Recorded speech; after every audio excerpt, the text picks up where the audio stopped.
আল্লাহ তাআলা যেসব উদ্দেশ্যে ফেরেশতাগণকে সৃষ্টি করেছেন সেদিক থেকে ফেরেশতাগণ কয়েক ভাগে বিভক্ত।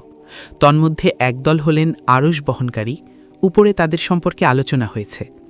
আরেক দল হলেন কারুবিয়ুন ফেরেশতাগণ, আরশের চতুর্পার্শ্বে এদের অবস্থান। আরশ বহনকারীদের মতো এরাও বিশেষ মর্যাদার অধিকারী এবং নৈকট্যপ্রাপ্ত ফেরেশতা। যেমন আল্লাহ তাআলা বলেন, অর্থাৎ ঈসা মাসিহ আল্লাহের বান্দা হওয়াকে হেয় জ্ঞান করে না এবং ঘনিষ্ঠ ফেরেশতাগণও নয়। 4:172। জিব্রাইল এবং মিকাইল আলাইহিসসালামও তাদেরই অন্তর্ভুক্ত। আল্লাহ তাদের সম্পর্কে উল্লেখ করেছেন যে তারা অনুপস্থিতিতে মুমিনদের জন্য ক্ষমা প্রার্থনা করে থাকেন। যেমন আল্লাহ তাআলা বলেন, অর্থাৎ তারা মুমিনদের জন্য ক্ষমা প্রার্থনা করে বলে, হে আমাদের প্রতিপালক, তোমার দয়া ও জ্ঞান সর্বব্যাপী। অতএব যারা তাওবা করে ও তোমার পথ অবলম্বন করে তুমি তাদেরকে ক্ষমা করো এবং জাহান্নামের শাস্তি থেকে রক্ষা করো। হে আমাদের প্রতিপালক, তুমি তাদেরকে দাখিল করো স্থায়ী জান্নাতে, যার প্রতিশ্রুতি তুমি তাদেরকে দিয়েছ, এবং তাদের পিতামাতা, পতিপত্নী ও সন্তান সন্ততিদের মধ্যে যারা সৎকর্ম করেছে তাদেরকেও। তুমি তো পরাক্রমশালী, প্রজ্ঞাময়, এবং তুমি তাদেরকে শাস্তি থেকে রক্ষা করো। সেদিন তুমি যাকে শাস্তি হতে রক্ষা করবে তাকে তো অনুগ্রহই করবে। এটাই তো মহা সাফল্য। 40:7-9। আর তারা এমন পূতপবিত্র চরিত্রের অধিকারী হওয়ার কারণে তারা তাদেরকে ভালোবাসেন যারা এই গুণে গুণান্বিত। যেমন হাদিসে মহানবী সাল্লাল্লাহু আলাইহি ওয়াসাল্লাম বলেছেন, অর্থাৎ কোনো ব্যক্তি তার ভাইয়ের জন্য তার অনুপস্থিতিতে দোয়া করলে ফেরেশতারা বলেন, আমিন, আর তোমার জন্য তাই হোক। আরেক দল হলেন 7 আকাশে বসবাসকারী ফেরেশতা। তারা রাত দিন ও সকাল সন্ধ্যা অবিরাম ইবাদত করে আকাশসমূহকে আবাদ রাখেন। যেমন আল্লাহ তাআলা বলেন, অর্থাৎ তারা রাত দিন তার পবিত্রতা ও মহিমা ঘোষণা করেন, তারা শৈথিল্য করেন না। 21:20। ফেরেশতাদের কেউ কেউ আছেন সর্বদা রুকু অবস্থায়, কেউ কেউ আছেন দণ্ডমায়ান, আর কেউ কেউ সিজদারত। আরেক দল আছেন যারা দলে দলে পালাক্রমে প্রত্যহ 70,000 বাইতুল মামুরে গণনাগমন করেন। একবার যারা আসেন তারা পুনরায় আর সেখানে আসেন না। আরেক দল আছেন যারা জান্নাতসমূহের দায়িত্বে রয়েছেন। জান্নাতীদের সম্মান প্রদর্শনের ব্যবস্থাপনা, তাতে বসবাসকারীদের এমন পোশাক পরিচ্ছদ, বাসস্থান ও খাদ্যপানীয় ইত্যাদির আয়োজন করাও তাদের দায়িত্ব, যা কোনো চোখ দেখেনি, কোনো কান যা শুনেনি, এবং কোনো মানুষের হৃদয়ে যার কল্পনাও আসেনি। উল্লেখ্য যে জান্নাতের দায়িত্বে নিযুক্ত ফেরেশতার নাম রিদওয়ান। বিভিন্ন হাদিসে এর স্পষ্ট উল্লেখ রয়েছে। আবার কতিপয় ফেরেশতা জাহান্নামের দায়িত্বেও নিযুক্ত রয়েছেন। তারা হলেন জাবানিয়া। এদের মধ্যে 19 জন হলেন নেতৃস্থানীয়। আর জাহান্নামের দায়িত্বে নিযুক্ত ফেরেশতার নাম মালিক। জাহান্নামের দায়িত্বে নিযুক্ত ফেরেশতাদের তিনিই প্রধান। নিচের আয়াতগুলোতে তাদের কথা উল্লেখ করা হয়েছে। অর্থাৎ জাহান্নামীরা তার প্রহরীদেরকে বলবে, তোমাদের প্রতিপালকের নিকট প্রার্থনা করো যেন তিনি আমাদের থেকে একদিনের শাস্তি লাঘব করে দেন। 40:49। অর্থাৎ তারা চিৎকার করে বলবে, হে মালিক, আমাদেরকে নিঃশেষ করে দিন। সে বলবে, তোমরা তো এভাবেই থাকবে। আল্লাহ বলবেন, আমি তো তোমাদের নিকট সত্য পৌঁছেছিলাম, কিন্তু তোমাদের অধিকাংশই ছিল সত্য বিমুখ। 43:77-78। অর্থাৎ তাতে নিয়োজিত আছে নির্মম হৃদয়, কঠোর স্বভাবের ফেরেশতাগণ, যারা অমান্য করে না আল্লাহ যা তাদেরকে আদেশ করেন তা, এবং তারা যা করতে আদিষ্ট হয় তাই করে। 66:6। অর্থাৎ তার তত্ত্বাবধানে আছে 19 জন প্রহরী। আমি ফেরেশতাদেরকে জাহান্নামের প্রহরী করেছি, কাফিরদের পরীক্ষাস্বরূপই আমি তাদের এ সংখ্যা উল্লেখ করেছি, যাতে কিতাবীদের দৃঢ় প্রত্যয় জন্মায়, বিশ্বাসীদের বিশ্বাস বর্ধিত হয়, এবং বিশ্বাসীগণ ও কিতাবীগণ সন্দেহ পোষণ না করে। এর ফলে যাদের অন্তরে ব্যাধি আছে তারা ও কাফেররা বলবে, আল্লাহ এ অভিনব উক্তি দ্বারা কি বুঝাতে চেয়েছেন। এভাবে আল্লাহ যাকে ইচ্ছা পথভ্রষ্ট করেন এবং যাকে ইচ্ছা পথ নির্দেশ করেন। তোমার প্রতিপালকের বাহিনী সম্পর্কে একমাত্র তিনিই জানেন। 74:30-31। আবার এদেরই উপর আদম সন্তানের রক্ষণাবেক্ষণের দায়িত্ব অর্পিত। যেমন আল্লাহ তাআলা বলেন, অর্থাৎ তোমাদের মধ্যে যে কথা গোপন রাখে অথবা যে তা প্রকাশ করে, রাত্রিতে যে আত্মগোপন করে এবং দিবসে যে প্রকাশ্যে বিচরণ করে, তারা সমভাবে আল্লাহের গোচরে রয়েছে। মানুষের জন্য তার সম্মুখে ও পশ্চাতে একের পর এক প্রহরী থাকে। তারা আল্লাহর আদেশে তার রক্ষণাবেক্ষণ করে এবং আল্লাহ কোনো সম্প্রদায়ের অবস্থা পরিবর্তন করেন না যতক্ষণ না তারা নিজ অবস্থা নিজে পরিবর্তন করে। কোনো সম্প্রদায়ের সম্পর্কে যদি আল্লাহ অশুভ কিছু ইচ্ছা করেন তবে তা রদ করবার কেউ নেই এবং তিনি ব্যতীত তাদের কোনো অভিভাবক নেই। ওয়ালিবি রহমাহুল্লাহ হজরত ইবনে আব্বাস রাদিয়াল্লাহু আনহুয়ের বারাতে বর্ণনা করেন যে তিনি বলেন, এর উল্লেখ এ আয়াতে যা দ্বারা ফেরেশতাগণকে বোঝানো হয়েছে। ইকরিমা রহমাহুল্লাহ হজরত ইবনে আব্বাস রাদিয়াল্লাহু আনহুয়ের বারাতে বর্ণনা করেন যে এর অর্থ ফেরেশতাগণ তাকে তার সম্মুখে ও পশ্চাতে রক্ষণাবেক্ষণ করে থাকেন। পরে আল্লাহর সিদ্ধান্ত এসে পড়লে তারা সরে পড়েন। মুজাহিদ রাহিমাহুল্লাহ বলেন, প্রতি বান্দার জন্যে তার নিদ্রায় ও জাগরণে জিন, মানব ও হিংস্র জন্তু থেকে রক্ষণাবেক্ষণের জন্য একজন করে ফেরেশতা নিয়োজিত আছেন। কেউ তার ক্ষতি করতে আসলে ফেরেশতা বলেন, সরে যাও, তবে কোনো ক্ষেত্রে আল্লাহর অনুমতি থাকলে তার সে ক্ষতি হয়েই যায়।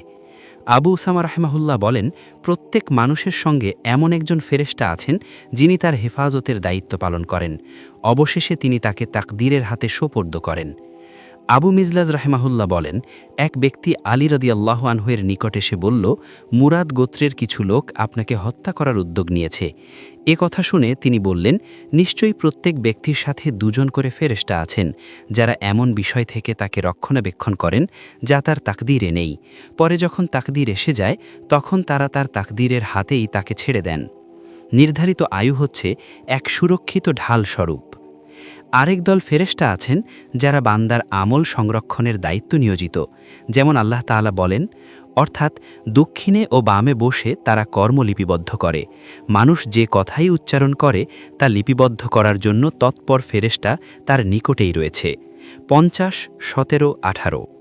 অন্য আয়াতে আল্লাহ তাআলা বলেন, অর্থাৎ অবশ্যই আছে তোমাদের জন্য তত্ত্বাবধায়কগণ, সম্মানিত লিপিকরবৃন্দ, তারা জানে তোমরা যা করো।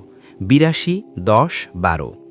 আবু হাতিম রাজি রাহেমাহুল্লাহ তার তাফসিরে বর্ণনা করেন যে মুজাহিদ রাহেমাহুল্লাহ বলেন, রাসূলুল্লাহ সাল্লাল্লাহু আলাইহি ওয়াসাল্লাম বলেছেন, তোমরা সম্মানিত লিপিকরদের সম্মান করো যারা গোসল করতে থাকা অবস্থায় ও পেশাব পায়খানাজনিত নাপাকি অবস্থা, এ দুটি অবস্থা ব্যতীত কখনো তোমাদের থেকে বিচ্ছিন্ন হন না। তাই তোমাদের কেউ খোলা মাঠে গোসল করলে সে যেন তার কাপড় কিংবা দেয়াল অথবা তার কোনো ভাই তাকে আড়াল করে রাখে। এই সূত্রে হাদিসটি মুরসাল। বাজ্জার রাহিমাহুল্লাহ তার মুসনাদে জাফর ইবনে সুলাইমান সূত্রে মুত্তাসিল পদ্ধতিতে হাদিসটি বর্ণনা করেছেন। আলকমা মুজাহিদ সূত্রে ইবনে আব্বাস রাদিয়াল্লাহু আনহু থেকে বর্ণনা করেন যে ইবনে আব্বাস রাদিয়াল্লাহু আনহু বলেন, রাসূলুল্লাহ সাল্লাল্লাহু আলাইহি ওয়াসাল্লাম বলেছেন, আল্লাহ তোমাদেরকে বিবস্ত্র হতে নিষেধ করেন, অতএব তোমরা লজ্জা করে চলো আল্লাহকে এবং তোমাদের সঙ্গের সেসব সম্মানিত লিপিকরদেরকে যারা পেশাব, পায়খানা, জানাবাত ও গোসলের সময় এ 3 অবস্থা ব্যতীত কখনও তোমাদের থেকে পৃথক হন না। তাই তোমাদের কেউ খোলা মাঠে গোসল করলে সে যেন তার কাপড় কিংবা দেয়াল অথবা তার কোনো ভাই তাকে আড়াল করে রাখে। ফেরেশতাগণকে সম্মান করার অর্থ হল তাদের ব্যাপারে লজ্জা করে চলা, অর্থাৎ তাদের দ্বারা মন্দ আমল লিপিবদ্ধ করাবে না, কেননা আল্লাহ তাআলা তাদের সৃষ্টিতে এবং চারিত্রিক গুণাবলীতে তাদেরকে সম্মানিত করেছেন। সিহা, সুনান ও মাসামিদে বিভিন্ন গ্রন্থে তাদের মর্যাদা সম্পর্কে কিছু সংখ্যক সাহাবী কর্তৃক বর্ণিত বিশুদ্ধ হাদিসে আছে যে রাসূলুল্লাহ সাল্লাল্লাহু আলাইহি ওয়াসাল্লাম বলেছেন, ফেরেশতাগণ সে ঘরে প্রবেশ করেন না যে ঘরে ছবি, কুকুর ও জুনুবি অর্থাৎ গোসল ফরজ হয়েছে এমন ব্যক্তি রয়েছে। হজরত আলী রাদিয়াল্লাহু আনহু থেকে আসিম রাদিয়াল্লাহু আনহু বর্ণিত রিওয়ায়াতে অতিরিক্ত শব্দ আছে এবং যে ঘরে প্রস্রাব রয়েছে। আবু সাঈদ রাদিয়াল্লাহু আনহু থেকে মারফু সূত্রে রাফিয়ের এক বর্ণনায় আছে, যে ঘরে ছবি কিংবা মূর্তি আছে সে ঘরে ফেরেশতা প্রবেশ করেন না। আবু হুরাইরা রাদিয়াল্লাহু আনহু থেকে মারফু সূত্রে মুজাহিদের এক বর্ণনায় আছে, ফেরেশতাগণ সে ঘরে প্রবেশ করেন না যে ঘরে কুকুর বা মূর্তি আছে। জাকওয়ান আবু সালেহ সাম্মাকের বর্ণনায় আছে যে আবু হুরাইরা রাদিয়াল্লাহু আনহু বলেন, রাসূলুল্লাহ সাল্লাল্লাহু আলাইহি ওয়াসাল্লাম বলেছেন, ফেরেশতাগণ সে দলের সঙ্গে থাকেন না যাদের সাথে কুকুর বা ঘণ্টা থাকে। জুরারাহ ইবনে আউফারের বর্ণনায় কেবল ঘণ্টার কথা উল্লেখিত হয়েছে। বাজ্জার রাহিমাহুল্লাহ বর্ণনা করেন যে আবু হুরাইরা রাদিয়াল্লাহু আনহু বলেন, রাসূলুল্লাহ সাল্লাল্লাহু আলাইহি ওয়াসাল্লাম বলেছেন, নিশ্চয়ই আল্লাহর ফেরেশতাগণ আদমের সন্তানদেরকে চেনেন। আমার ধারণা তিনি বলেছেন এবং তাদের কার্যকলাপ সম্পর্কেও তারা জ্ঞাত। তাই কোনো বান্দাকে আল্লাহর আনুগত্যের কোনো কাজ করতে দেখলে তাকে নিয়ে তারা পরস্পর আলোচনা করেন এবং তার নামধাম উল্লেখ করে বলেন, আজ রাতে অমুক ব্যক্তি সফল হয়েছে, আজ রাতে অমুক ব্যক্তি মুক্তি লাভ করেছে। পক্ষান্তরে কাউকে আল্লাহর অবাধ্যমূলক কোনো কাজ করতে দেখলে তারা তাকে নিয়ে পরস্পরে আলোচনা করেন এবং তার নামধাম উল্লেখ করে বলেন, অমুক ব্যক্তি আজ রাতে ধ্বংস হয়েছে। এ বর্ণনাটিতে একজন দুর্বল রাভী রয়েছেন। ইমাম বুখারী রাহিমাহুল্লাহ বর্ণনা করেন যে আবু হুরাইরা রাদিয়াল্লাহু আনহু বলেন, রাসূলুল্লাহ সাল্লাল্লাহু আলাইহি ওয়াসাল্লাম বলেছেন, ফেরেশতাগণ পালাক্রমে আগমন করে থাকেন। একদল আসেন রাতে, একদল আসেন দিনে এবং ফজর ও আসর নামাজে দুই দল একত্রিত হন। তারপর যারা তোমাদের মধ্যে রাত যাপন করলেন তারা আল্লাহর নিকট চলে যান। তখন আল্লাহ তাদেরকে জিজ্ঞেস করেন, অথচ তিনিই সবচেয়ে ভালো জানেন, আমার বান্দাদেরকে তোমরা কি অবস্থায় রেখে এসেছ?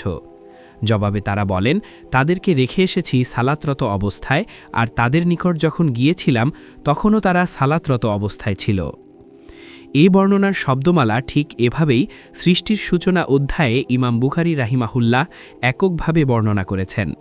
ইমাম বুখারী ও মুসলিম রাহিমাহুল্লাহ তাদের সহিহ গ্রন্থদ্বয়ে সূচনা ভিন্ন অন্য শ্রুতেও এ হাদিসটি বর্ণনা করেছেন।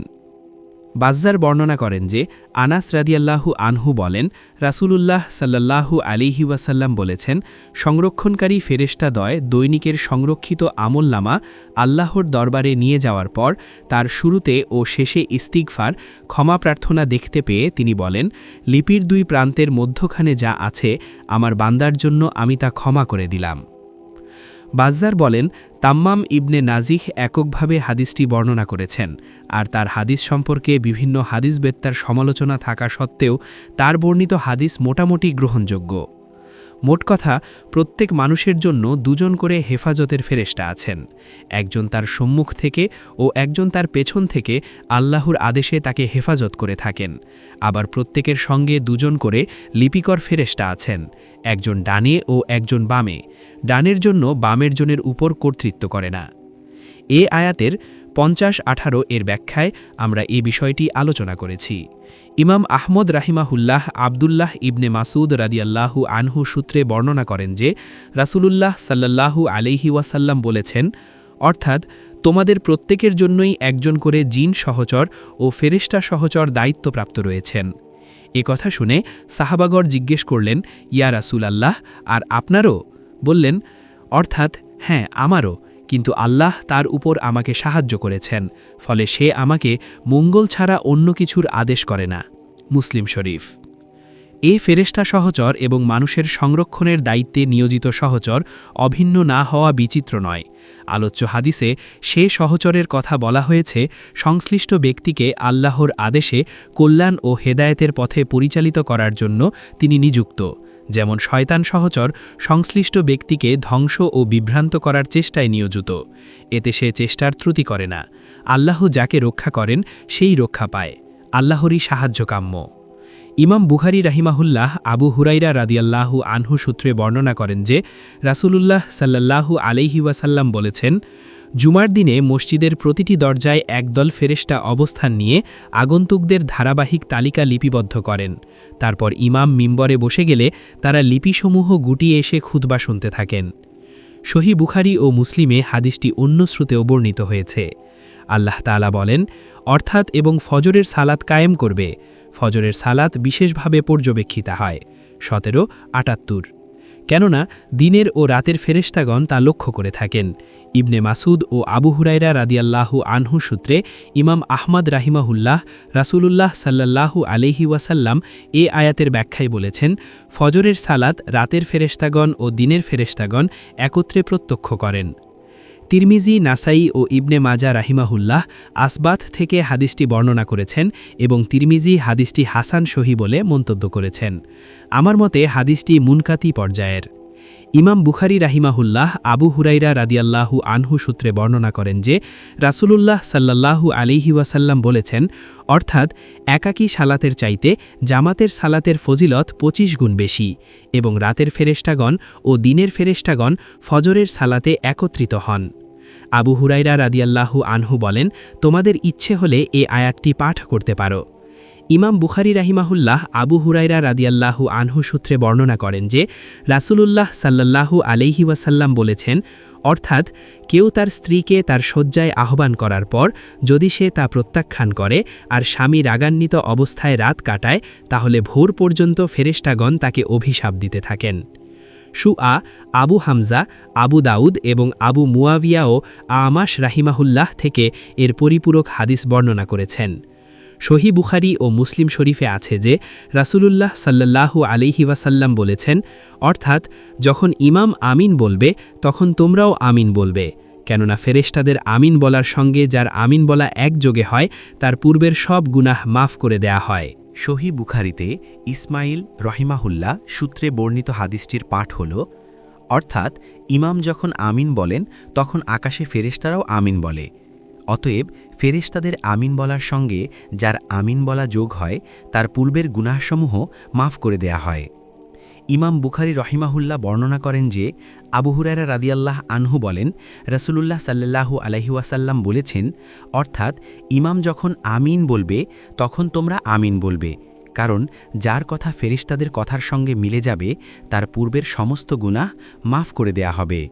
ইবনে মাজা ব্যতীত হাদিসের মশহুর ৬ কিতাবের সংকলকগণের অন্য সকলে ইমাম মালিকের সূত্রে এ হাদিসটি বর্ণনা করেছেন। আবু হুরায়রা রাদিয়াল্লাহ আনহু কিংবা আবু সাঈদ রাদিয়াল্লাহ আনহু সূত্রে সন্দেহটি রাবি আমাশ এর ইমাম আহমদ রহিমাহুল্লাহ বর্ণনা করেন যে রাসূলুল্লাহ সাল্লাল্লাহু আলাইহি ওয়াসাল্লাম বলেছেন, লিপিকর ফেরেশতাদের অতিরিক্ত আল্লাহর কিছু ফেরেশতা আছেন যারা পৃথিবীময় ঘুরে বেড়ান। তারপর কোনো জনগোষ্ঠীকে আল্লাহর জিকিররত অবস্থায় পেলে তারা একে অপরকে ডেকে বলেন, এসো, এখানেই তোমাদের বাঞ্ছিত বস্তু রয়েছে। তারপর তারা নিম্ন আকাশে চলে গেলে আল্লাহ তাআলা জিজ্ঞেস করেন, আমার বান্দাদেরকে তোমরা কি কাজে রত রেখে এসেছ? জবাবে তারা বলেন, তাদেরকে আমরা আপনার প্রশংসা ও মাহাত্ম্য বর্ণনা এবং জিকিররত রেখে এসেছি। আল্লাহ বলেন, তারা কি আমাকে দেখেছে? ফেরেশতাগণ বলেন, না। আল্লাহ বলেন, আমাকে তারা দেখলে কেমন হতো? জবাবে তারা বলেন, তারা যদি আপনাকে দেখত তাহলে তারা আপনার প্রশংসা জ্ঞাপন, সাহায্য প্রার্থনা ও জিকির করায় আরও বেশি তৎপর হতো। বর্ণনাকারী বলেন, তখন আল্লাহ বলেন, তারা কি চায়? ফেরেশতাগণ বলেন, তারা জান্নাত চায়। আল্লাহ বলেন, তা কি তারা দেখেছে? ফেরেশতাগণ বলেন, জি না। আল্লাহ বলেন, তা দেখলে কেমন হতো? জবাবে তারা বলেন, দেখলে তারা তা থেকে আরও অধিক পলায়নপর এবং আরও অধিক সন্ত্রস্ত হতো। বর্ণনাকারী বলেন, তারপর আল্লাহ বলেন, তোমাদেরকে আমি সাক্ষী রেখে বলছি যে আমি তাদেরকে ক্ষমা করে দিলাম। বর্ণনাকারী বলেন, তখন ফেরেশতারা বলেন, তাদের মধ্যে তো অমুক গুনাহগার ব্যক্তি আছে যে এ উদ্দেশ্যে তাদের নিকট আসেনি, সে এসেছিল নিজের কোনো প্রয়োজনে। জবাবে আল্লাহ বলেন, ওরা এমনই এক সম্প্রদায়, তাদের কাছে যেই বসে সে বঞ্চিত হয় না। বুখারী, মুসলিম, আহমাদ। ইমাম আহমদ রহিমাহুল্লাহ বর্ণনা করেন যে আবু হুরায়রা রাদিয়াল্লাহ আনহু বলেন, রাসূলুল্লাহ সাল্লাল্লাহু আলাইহি ওয়াসাল্লাম বলেছেন, অর্থাৎ কেউ কোনো মুমিনের দুনিয়ার একটি সংকট দূর করে দিলে আল্লাহ তার কিয়ামতের দিনের একটি সংকট দূর করে দেবেন। কেউ কোনো মুসলমানের দোষ গোপন রাখলে আল্লাহ দুনিয়া ও আখিরাতে তার দোষ গোপন রাখবেন। মানুষ যতক্ষণ পর্যন্ত তার ভাইয়ের সাহায্যার্থে তৎপর থাকে আল্লাহ ততক্ষণ পর্যন্ত তার সাহায্য করতে থাকেন। কেউ ইলম অন্বেষণের উদ্দেশ্যে পথ চললে তার উসিলায় আল্লাহ তার জান্নাতের পথ সুগম করে দেন। কোনো জনগোষ্ঠী যদি আল্লাহর কোনো ঘরে বসে আল্লাহর কিতাব তিলাওয়াত করে ও পরস্পরে তার দার্স দান করে, তাহলে তাদের উপর প্রশান্তি নেমে আসে, রহমত তাদেরকে আচ্ছন্ন করে নেয়, ফেরেশতারা তাদেরকে পরিবেষ্টন করে রাখেন এবং আল্লাহ তার নিকটস্থ ফেরেশতাদের সঙ্গে তাদের সম্পর্কে আলোচনা করেন। আর আমলে যে পিছিয়ে থাকবে বংশের পরিচয় তাকে এগিয়ে নিতে পারবে না। মুসলিম রহিমাহুল্লাহ এ হাদিসটি রিওয়ায়েত করেছেন। ইমাম আহমদ রহিমাহুল্লাহ বর্ণনা করেন যে আবু হুরায়রা রাদিয়াল্লাহ আনহু ও আবু সাঈদ রাদিয়াল্লাহ আনহু বলেন, রাসূলুল্লাহ সাল্লাল্লাহু আলাইহি ওয়াসাল্লাম বলেছেন, অর্থাৎ কোথাও একদল লোক একত্রিত হয়ে আল্লাহর জিকির করলে ফেরেশতাগণ তাদেরকে বেষ্টন করে নেন, রহমত তাদেরকে আচ্ছন্ন করে ফেলে, তাদের উপর প্রশান্তি নাজিল হয় এবং আল্লাহ তার নিকটে যারা আছেন তাদের সাথে তাদের সম্পর্কে আলোচনা করেন। মুসলিম, তিরমিজি, ইবনে মাজা রহিমাহুল্লাহ ভিন্ন ভিন্ন সূত্রে হাদিসটি বর্ণনা করেছেন। ইমাম তিরমিজি রহিমাহুল্লাহ হাদিসটি হাসান সহিহ বলে মন্তব্য করেছেন। এ মর্মে আরও বহু হাদিস রয়েছে। মুসনাদে ইমাম আহমাদ ও সুনানের গ্রন্থ চতুষ্টয়ে আবুদ দারদা রহিমাহুল্লার থেকে বর্ণিত আছে যে রাসূলুল্লাহ সাল্লাল্লাহু আলাইহি ওয়াসাল্লাম বলেছেন, অর্থাৎ ইলম অন্বেষণকারীর কাজে সন্তুষ্টি প্রকাশের জন্য ফেরেশতারা তাদের ডানা বিছিয়ে দেন, অর্থাৎ তারা তাদের প্রতি বিনয় প্রকাশ করেন। যেমন আল্লাহ তাআলা বলেন, মমতাবশত তাদের পিতামাতার জন্য নম্রতার পক্ষপুট অবনমিত করবে। অন্য আয়াতে আল্লাহ তাআলা বলেন, যারা তোমার অনুসরণ করে সেসব মুমিনদের প্রতি তুমি বিনয়ী হও। ইমাম আহমদ বর্ণনা করেন যে ইবনে মাসুদ বলেন, রাসূলুল্লাহ সাল্লাল্লাহু আলাইহি ওয়াসাল্লাম বলেছেন, অর্থাৎ আল্লাহর এমন কিছু ফেরেশতা আছেন যারা আমার নিকট আমার উম্মতের সালাম পৌঁছানোর জন্য পৃথিবীময় ঘুরে বেড়ান। ইমাম নাসাই হাদিসটি ভিন্ন সূত্রে বর্ণনা করেছেন। ইমাম আহমদ বর্ণনা করেন যে আয়েশা বলেন, রাসূলুল্লাহ সাল্লাল্লাহু আলাইহি ওয়াসাল্লাম বলেছেন, ফেরেশতাগণকে সৃষ্টি করা হয়েছে নূর থেকে, জিন জাতিকে সৃষ্টি করা হয়েছে ধোঁয়াবিহীন আগুন থেকে, আর আদমকে সৃষ্টি করা হয়েছে তা দ্বারা যা তোমাদেরকে বলা হয়েছে। ইমাম মুসলিম ভিন্ন সূত্রে হাদিসটি বর্ণনা করেছেন। বলা বাহুল্য যে ফেরেশতাগণের আলোচনা সম্পর্কিত বিপুল সংখ্যক হাদিস রয়েছে। এখানে আমরা ঠিক ততটুকু উল্লেখ করলাম যতটুকুর আল্লাহ তাওফিক দান করেছেন। প্রশংসা সব তারই প্রাপ্য। পরিচ্ছেদ। মানবজাতির উপর ফেরেশতাগণের শ্রেষ্ঠত্বের ব্যাপারে আলিমগণের মতভেদ রয়েছে। কালাম শাস্ত্রের বিভিন্ন কিতাবেই এই মাসালাটি বেশি পাওয়া যায়। এ মাসালায় মতভেদ হল মুতাজিলা ও তাদের সমমনা লোকদের সঙ্গে। এ ব্যাপারে সর্বপ্রাচীন আলোচনা হাফিজ ইবনে আসাকিরের ইতিহাস গ্রন্থে আমি পেয়েছি। তিনি উমাইয়া ইবনে আমর ইবনে সাইদ ইবনে আসের জীবনীতে উল্লেখ করেছেন যে তিনি একদিন ওমর ইবনে আব্দুল আজিজ এর কোনো এক মজলিসে উপস্থিত হন। তার নিকট তখন একদল লোক উপস্থিত ছিল।